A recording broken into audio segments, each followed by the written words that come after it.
I think while President Biden obviously was able to come on was deemed as his farewell tour here in Europe, ultimately I don't think Zelensky and Ukraine got what they were hoping for. Biden wanted to reiterate the importance of NATO support for Ukraine. He wanted to reiterate the bilateral agreement that Germany, bilateral trade relationship that Germany enjoys with the United States. But ultimately, I think what President Zelensky was looking for was an approval by the Quad to use long-range missiles in Russia. And I think Biden ultimately decided not to go with that, at least not at the moment. I mean, even Germany ultimately saying that they ultimately will not be willing to do the same. I suppose there's also the conversation around the transatlantic legacy that perhaps Biden has been somewhat known for. What does that look like? What would ultimately the world remember President Biden for with regards to this whole visit and his legacy across the transatlantic? Well, I think that was actually one of the important aspects of his visit is he received Germany's highest honor. And that was really given that Biden, since the 80s and 90s, has been visiting Germany, has always been a staunch supporter of the transatlantic relationship.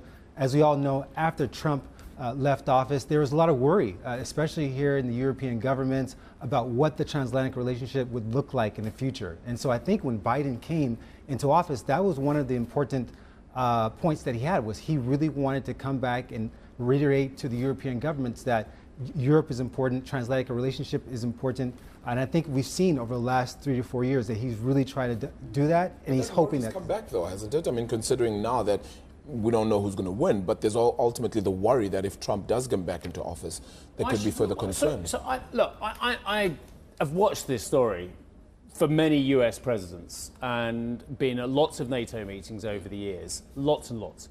Why should we worry a Trump presidency for the strength of the North Atlantic Treaty Organization? Why should we worry about Republicans who may well help control the House, may well control the whole of Congress? Because let me just go back a step and say the convention is, oh my goodness me, Trump wants to pull the US out of NATO.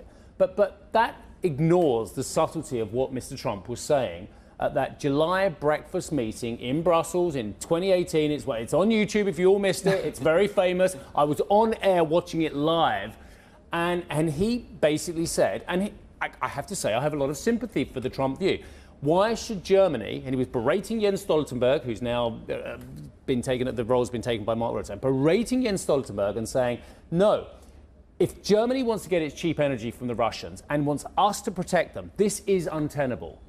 I have a lot of sympathy for the US view that Europe should pay for its own defence, at least to the same magnitude as a percentage of GDP that the US is paying.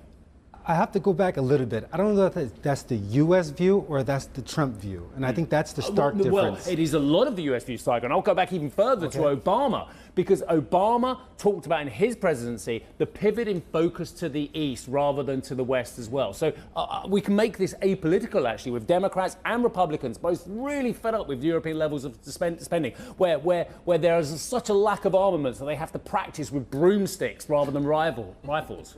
I think it's important to note that while Asia pivot, as you mentioned with Obama, was important, it is important, as we start seeing with South China Sea, Europe still remains vitally important to the U.S. And it's important to send a message, especially to our European counterparts and allies, that the U.S. is here, that it's important.